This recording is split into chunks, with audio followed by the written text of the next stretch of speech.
धन धन सतगुरु तेरा ही आसरा।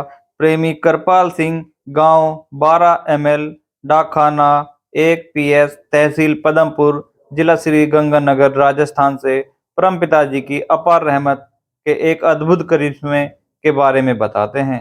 9 दिसंबर 1983 से 15 दिन पहले मेरा एक पुराना मित्र पवनजीत सिंह संधू मिलने के लिए मेरे घर आया। पवनजीत सिंह मेरे गांव का ही है, जो कि अमेरिका से डॉक्टर की उच्च डिग्री प्राप्त किए हुए है तथा आजकल चंडीगढ़ में सर्जिकल एडवाइजर है। वह मेरे माँ बाप के साथ काफी देर तक बातें करता रहा। बातों बातों में ही डॉक्टर संधू ने उनसे पूछा, बापूजी कोई और नई ताजी सुनाओ। इस पर बुजुर्ग ने जवाब में कहा, भाई और तो नई ताजी क्या है, अब तो हमारी तैयारियां हैं। इस पर डॉक्टर पवनजीत ने कहा, बापूजी जाना तो एक दिन सबने ही है, और वैसे भी आपने तो अपनी आयु भोग ली है। वास्तव में एक दिन तो जाना ही पड़ेगा। डॉक्टर बेचारे को क्या पता था कि वह बुजुर्ग वास्तव में क्या कहना चाहता है। उसे क्या मालूम था कि वे दोनों ही जाने को तैयार हैं। उन्हें कैसे पता चल गया कि उन्होंने अपनी सांसारिक यात्रा पूरी कर ली है। और ऐसे अनेकों प्रश्न उसके दिमाग में घूमने लगे। हालांकि वे दोनों बुजुर्ग पूरी तरह स्वस्थ और अच्छे भले दिखाई देते थे। बुजुर्ग ने अपनी बात पर जोर देते हुए कहा, परम पिताजी के हुक्मानुसार आज से ठीक 15वें दिन हम दोनों ने अपने घर सचखंड चले जाना है। हमें पूजनीय परमपिता सासतनाम जी महाराज डेरा सच्चा सौदा सरसा वाले प्रत्यक्ष रूप में दर्शन देकर तथा हुक्म देकर गए हैं कि 15वें दिन तैयार रहना, तुम दोनों को इकट्ठे ही लेकर जाएंगे। बुजुर्गों की यह बात डॉक्टर संधू के समझ में नहीं आई कि यह कैसे हो सकता है। निश्चित दिन से 1-2 दिन पहले मैंने अपने सभी रिश्तेदारों आदि को बुला लिया। बुजुर्गों को अच्छे भले देखकर सभी ने कहा, ये पूरे हष्ट पुष्ट हैं, कोई बीमार नहीं है, यह पूरे स्वस्थ दिखाई देते हैं। भला यह कैसे संभव हो सकता है कि कोई आदमी अपने अंतिम समय के बारे में इतने दिन पहले बता दे। शायद बुजुर्गों ने तुझे जिद करके मोहवश अपने सभी संबंधियों को मिलाने के लिए मृत्यु का बहाना लगाया है। वह कह रहे थे कि कोई कारण नहीं, कोई ऐसी वैसी बात भी नहीं है, ऐसे कैसे वे अपना चोला छोड़ जाएंगे। कुल मालिक पूर्ण सतगुरु जी महान हस्ती तथा नाम की महानता के बारे में भला उन लोगों को क्या पता था। आखिर 15वां दिन भी आ गया। बुजुर्गों के पास हमारा अपना सारा परिवार, सभी रिश्तेदार संबंधी, मित्र दोस्त, आस पड़ोस तथा गांव के अन्य कई लोग भी इकट्ठे हो गए। रात के 9 बजे तक वे दोनों अपने संबंधियों से खूब मिलते व बातें करते रहे। संबंधीगण कहने लगे, लो भाई 15वां दिन भी बीत गया, बुजुर्गों ने वैसे ही कह दिया होगा, काफी बुजुर्ग हो गए हैं, अब वे क्या चोला छोड़ेंगे। सारा परिवार इसी तरह बातें कर रहा था। इतने में बुजुर्ग मेरे बापू ने अपनी घरवाली से पूछा, क्यों भाई तेरे को टिकट मिल गया है। पास बैठे सभी संबंधी जन टिकट वाली बात सुनकर हैरानी व उत्सुकता से बुजुर्ग की तरफ देखने लगे। आखिर उनमें से एक आदमी ने पूछ ही लिया, बापू कौन सी टिकट की बात कर रहे हो। इस पर बुजुर्ग ने कहा, भाई हम दोनों ने बस में सवार होकर सच्चा सौदा धाम सरसे में जाना है, इसलिए मैंने उससे पूछा है कि तुझे टिकट मिल गया है या नहीं। करीब 10-15 मिनट तक तो सभी चुप रहे। वे यह बात सोचने पर विवश हो गए कि बुजुर्ग कैसी अजीब सी बातें कर रहा है, उनकी समझ में कुछ नहीं आता।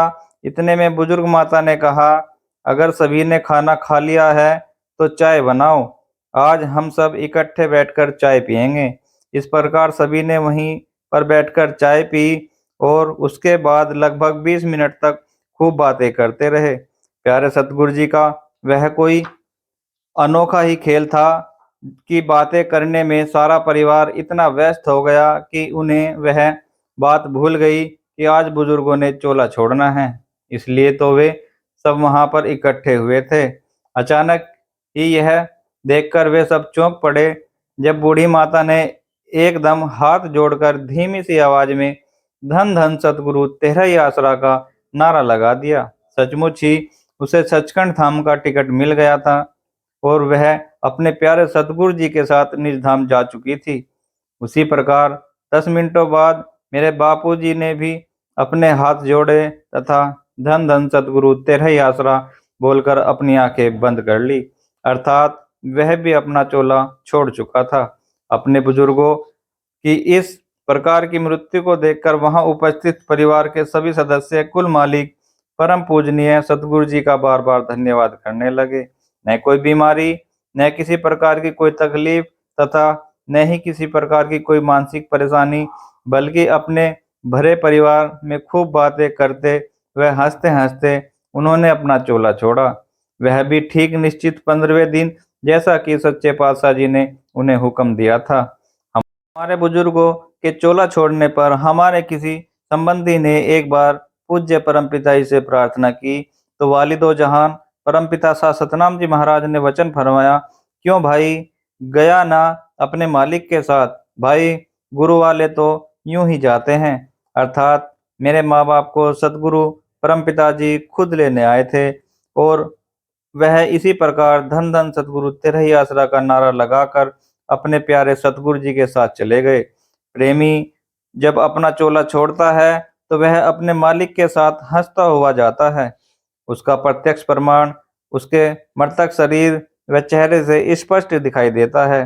पूरे सतगुरु का जीव अपने अंतिम समय तथा उसके बाद भी खुश दिखाई देता है। लाल सुर्ख चेहरा, गुलाबी होठ, चेहरे पर स्थायी सुख शांति तथा बेफिक्री आदि पूरे गुरु वाले जीव की अंतिम निशानियां हैं जब वह अपना चोला छोड़ता है। उत्तम भागों से ही पूर्ण सतगुरु का मिलाप होता है। पूरा सतगुरु मिलने से उसके जीवन का बीमा हो जाता है, अर्थात वह जीव सतगुरु का बन जाता है। सतगुरु अपने जीव की हर दुख मुसीबत में हर जगह मदद करता है।